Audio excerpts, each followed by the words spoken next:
Welcome, everyone, to the Tethys Shipyards.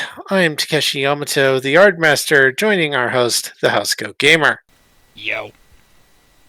Today, we're looking at the Olympic class, another one that was started in Utopia Planitia, and we think that Modiphius got it mostly right, but the entered service date was off. So let's get down to it.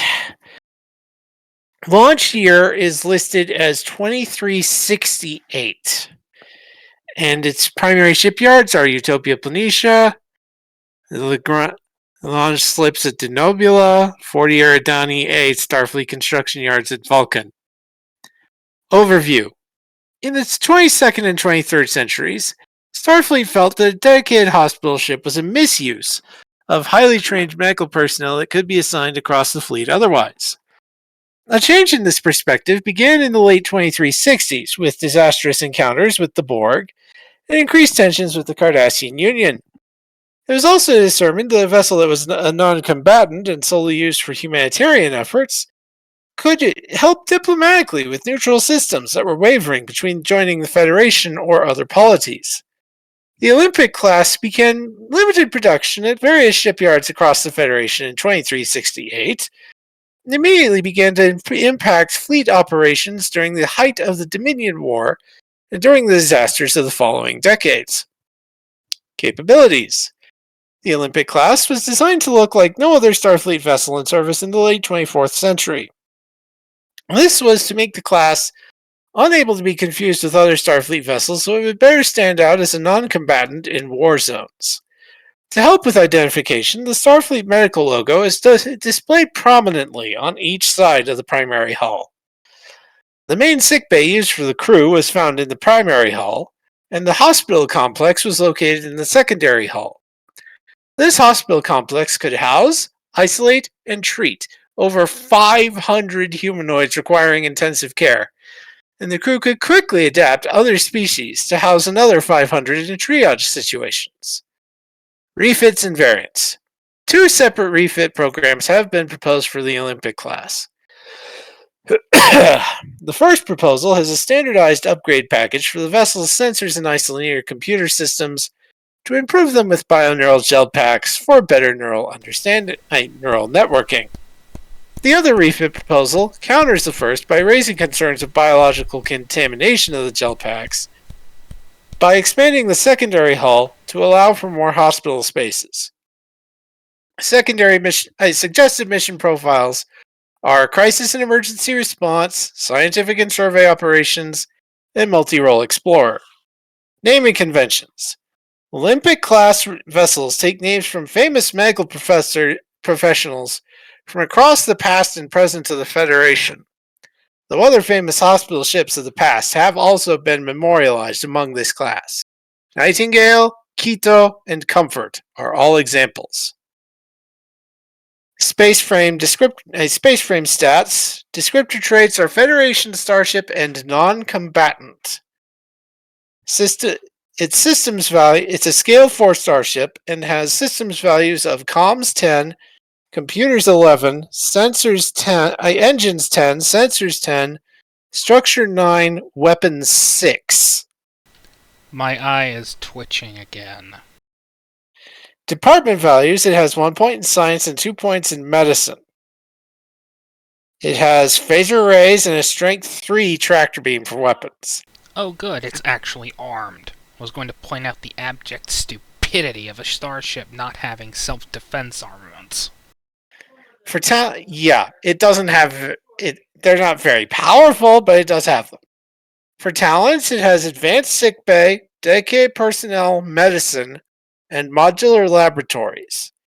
And it has the special rule, do no harm. As the Olympic class is considered a non-combatant and its phaser system is seen as defensive only, any use of the ship's phaser system outside of self-defense or as a tool automatically generates 1 threat per scene. In addition, the characters on an Olympic class vessel may, once per adventure, Gain an extra d20 for a task involving convincing another group of the good intentions of Starfleet, the Federation, or the crew themselves due to the reputation of these hospital vessels. That's what the book says on the Olympic. Take it away, Ron. The class is actually over a quarter century older than the book, at commissioned in 2345.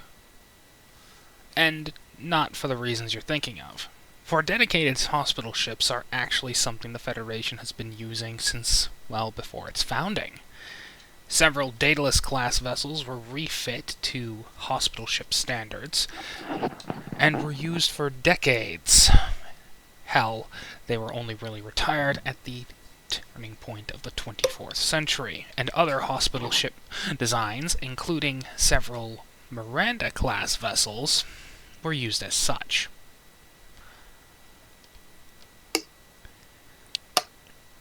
But it was time to develop a new, dedicated hospital ship vessel, specifically to deal with large-scale planetary emergencies and just medical issues in general. Enter the Olympic class.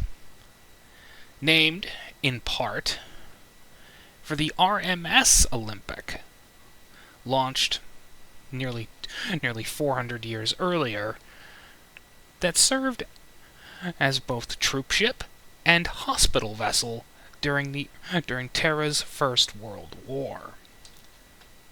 Another notable example of an Olympic-class vessel of that type is the somewhat infamous HMHS Britannic, which struck a mine off of Kea in Greece. Yeah. However, Starfleet decided to also look back to its past in that regard, and basically upscaled the design of the Daedalus multiple times due to simple logic. A spherical section is far more efficient in holding mass than, well, a traditional saucer section. This allows for more space for sensor equipment, scientific analysis equipment, bedrooms, hospital wards. You get the general idea. Anything a Federation starship tasked with medical and medical research needs is gonna need. Yep. These vessels are quite rare inside Federation space due to one simple reason.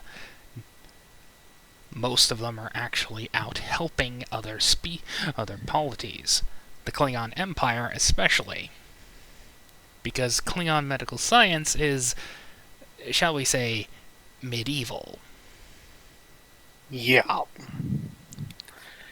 Yeah, these ships aren't seen as much in Federation space, but that's just because they're operating outside of it. So the idea of Starfleet not even considering a hospital ship necessary for any operations? I'd like to find the person who wrote that and have them shot. Yeah. Regardless, the ship continues to serve in its general role, even after its proposed replacement, the Noble class, was introduced. Yes, but before that, let's get to modifying the stat block of the Olympic to match our new 2345 launch date. Basically, we just need to take away 2 systems points from comms 10, computers 11, engines 10, sensors 10, structure 9, weapons 6. Weapons. Again, this is a defensive ship. This is a hospital ship. It's not made to fight. It can defend itself, but it mostly relies on its reputation. I am a non-combatant. Shoot at me, you're basically declaring war. Do you want that? Want that? So weapons down to 5 at least? 4. 4, okay, that's both points. Alrighty. Tacking on those refit points would be a case of, oh, the Borg have shown up. Yeah. The Borg don't really care whether you're a hospital ship or not. They just want to assimilate everything. We better make sure our hospital ships can defend themselves. At the very least, defend themselves to a point until a fleet of ferry ships with more guns show up. Yep. Alrighty then. Make a copy. Let's move on to the Noble. Ah, yes, we forgot to mention something. Give me a moment. Yeah, I was thinking we would install that on the. We would have that as a talent for the Nobel, but Oops. Sorry about that. I forgot to do something. We completely forgot about this. Yes. Look, I find the idea of saucer separation to be a little bit iffy, but this actually makes a great deal of sense. Yeah. Olympic-class vessels can just dish their spheres and service, or rather, they can ditch their spheres and bring up starting components for star bases. That's another role they can perform. Yeah. Starbase starters. Yeah. At least, well, apparently from what Star Trek Online said, this was a design that was originally meant for the design when it first was developed, but at the time they couldn't quite make the technology work. This is something you could add in this is something you could add with milestones or something. Because while this can work with Olympics, this is more meant for the Noble class, where they finally managed to get it right. I still like the idea that at a starbase, they can just jettison their sphere, let it hang around for a while they take around something like a regular class starbase on a special hookup, tow it to a location, and just... Yeah. It makes sense. Because sometimes there isn't a medical emergency. These ships are very niche, and I think Starfleet despises just plain niche. They need every ship to have at least some use outside of a exploratory role. Yeah. So, if you want, you can have this as a starbase construction vessel, if you like. Yeah. Using that special coupling to tow in starbase components, like ESD. And here we have the Nobel class with proper red nacelles. You gotta love the fact that I got my hands on the emergency response bundle, which is the only way you can get your hands on these goddamn things. Yeah. Anyway, more time.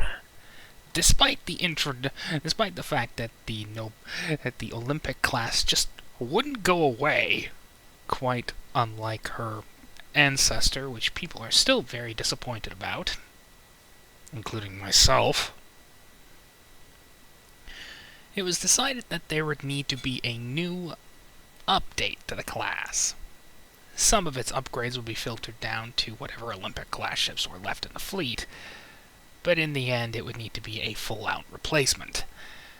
Something that was a hell of a lot more combat-capable due to the nature of the galaxy, but still recognizable as a hospital ship. Enter the Nobel class, named after the man who came up with the Nobel Prize, who, ironically enough, is also responsible for the creation of dynamite. Yeah.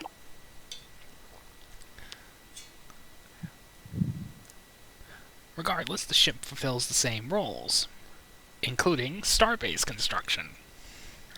Because once again, it can dump that pod to serve as like an initial starbase while the main hull goes off to grab starbase components. As such, it is far more heavily armed than its ancestor. Just not an actual warship. Starfleet has had to adapt to the times. And the times suck. Yeah. So this thing has a lot more guns.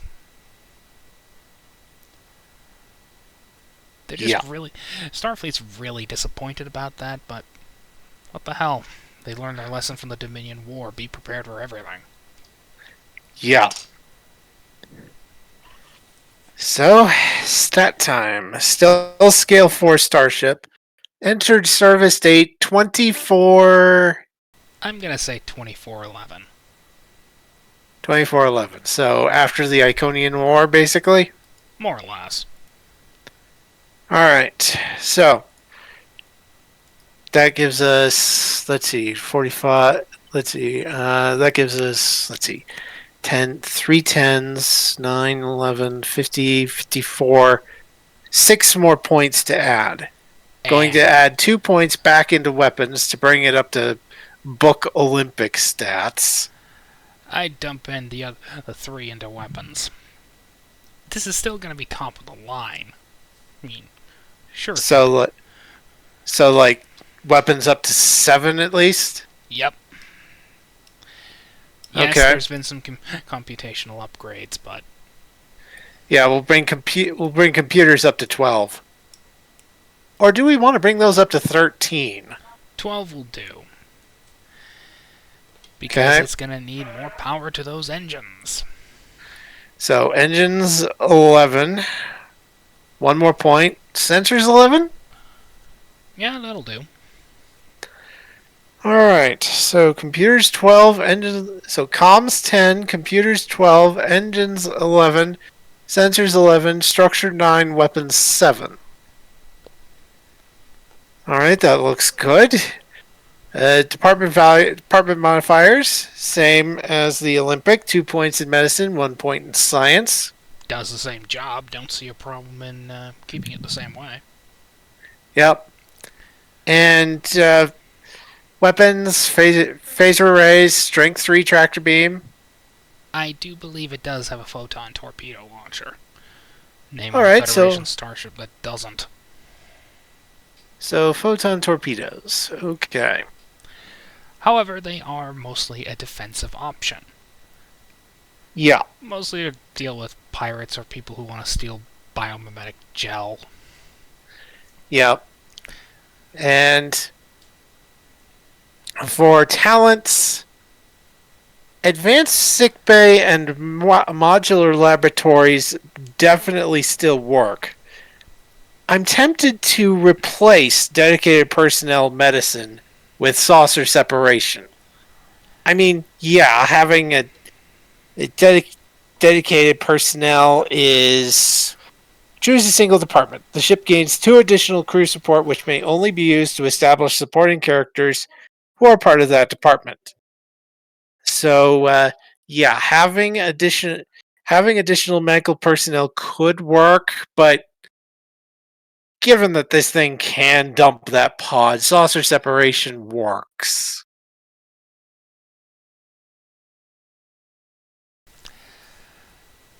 And, well, it does have another job. Logistics. Yeah. Starfleet has to set up starbases somehow. Yeah. It can easily